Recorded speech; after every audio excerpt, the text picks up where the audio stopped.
Chers amis, bonjour.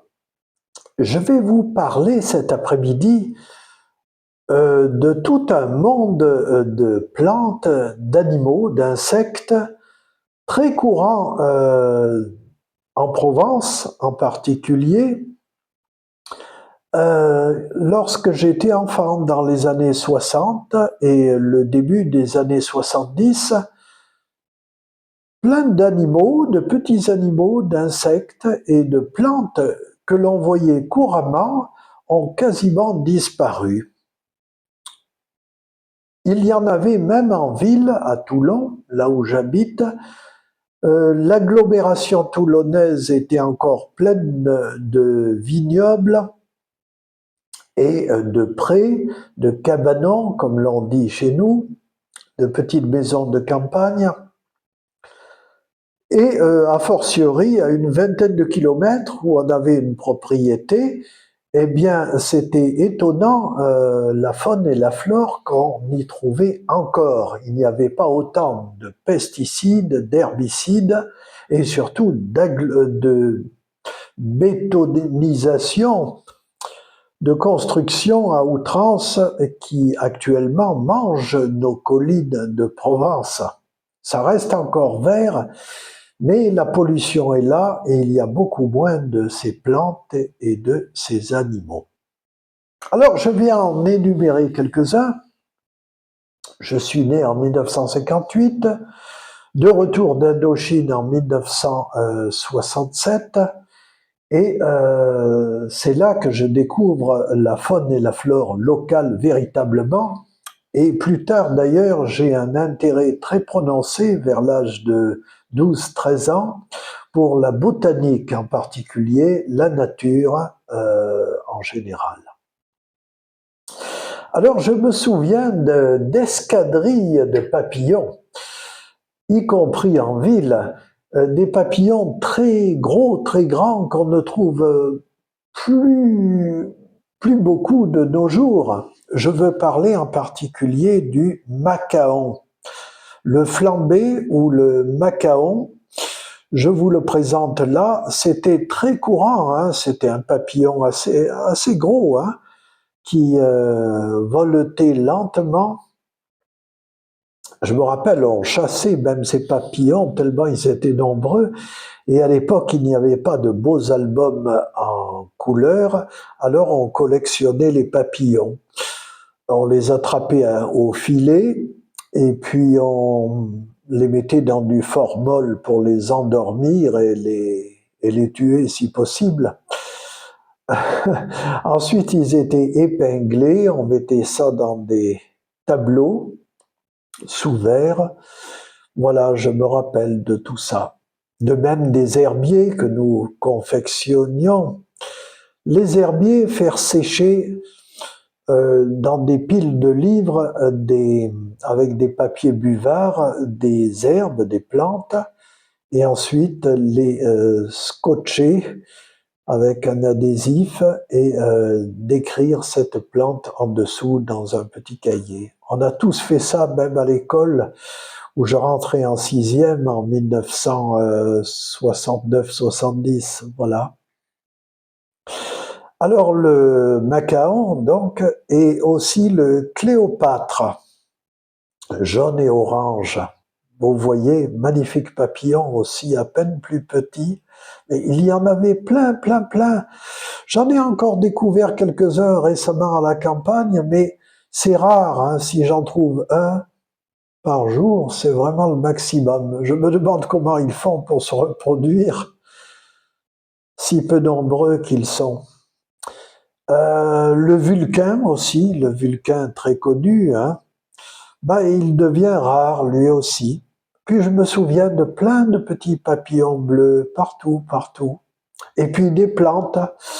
Alors là, les plantes, c'est flagrant. On avait le bouillon blanc, Molène bouillon blanc, qui pouvait atteindre 2 mètres de haut, hein, avec des feuilles un peu rugueuses, qui rappellent les feuilles de tabac d'ailleurs.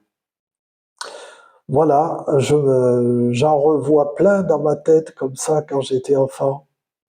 J'étais petit alors, ces grandes plantes me dépassaient largement. L'onagre aussi, qui ressemble un peu, si on veut, à une tulipe, mais jaune, qui pousse dans des terrains rocailleux, arides, le long des talus. C'est une plante protégée actuellement.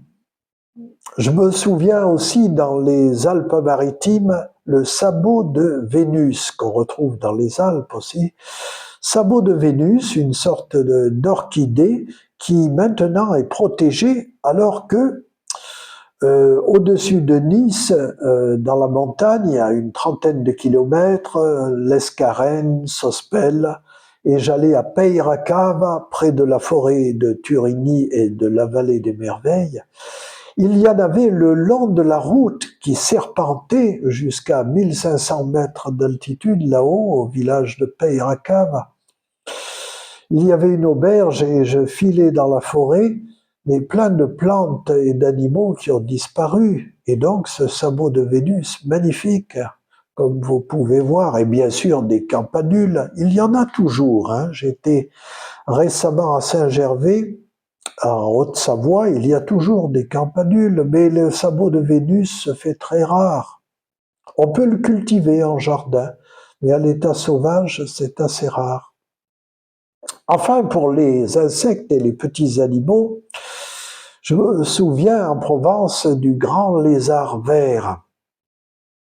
Très grand, il pouvait avoir grand peut-être de 30-40 cm, il pouvait mordre. D'un vert luisant, c'était magnifique. On en voyait souvent. On a encore le gecko, ou gecko, je crois. Moi je dis gecko, mais c'est le gecko. Margouilla, nous disions en Indochine. Là, et il est encore, on le trouve encore très souvent, y compris dans les maisons. Mais le grand lézard vert, non. Et l'orvet, encore moins, un orvet. Plein de bêtes qui ont disparu. Et puis, des fruits sauvages comme la mûre. Alors, les mûres semblent se porter un peu mieux depuis quelques années. Mais autrement, depuis mon enfance, elles étaient rachitiques le long des routes, comme brûlées par la chaleur, la pollution. Alors que, enfants, nous ramassions des mûres pour en faire des confitures et les dévorer à poignées entières.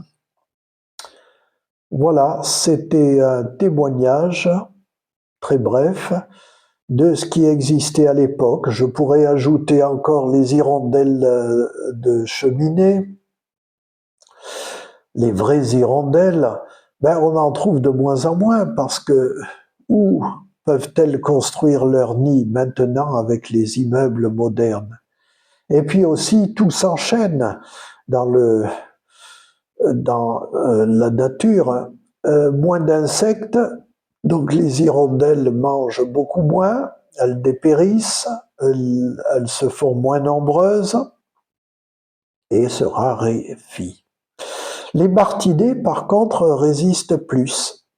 Bien sûr, en ville, les pigeons, alors là, les pigeons sont increvables, mais je vois moins de moineaux dans ma ville de Toulon, alors qu'avant, c'était très, très courant. C'est vraiment l'oiseau qu'on trouve en ville, le petit moineau effronté qui vient jusque sur les tables pour dévorer des mie de pain, des restants de nourriture.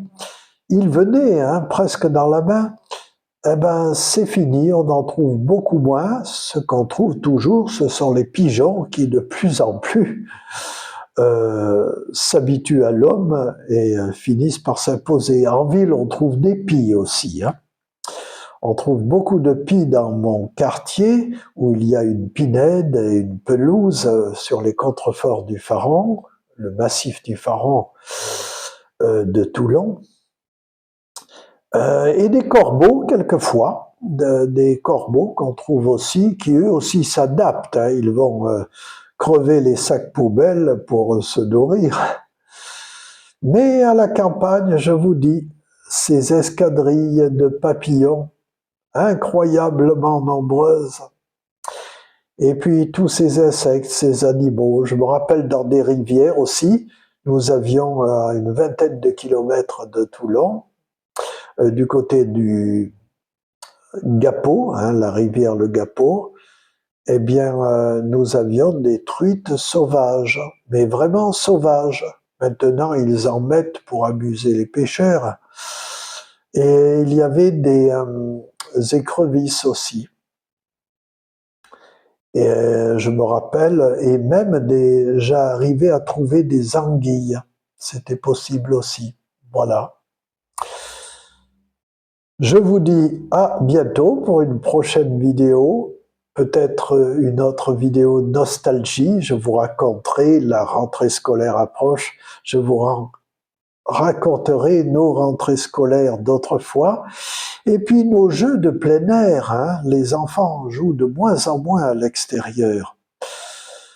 Insécurité aussi, principe de précaution, j'en sais rien, ils sont moins aguerris, ils ne grimpent plus spontanément aux arbres, ils n'ont plus de lance-pierre et de sarbacane. Je vous raconterai tous nos jeux et comment nous fabriquions alors nos jouets. À très bientôt les amis et préparez-vous pour la rentrée.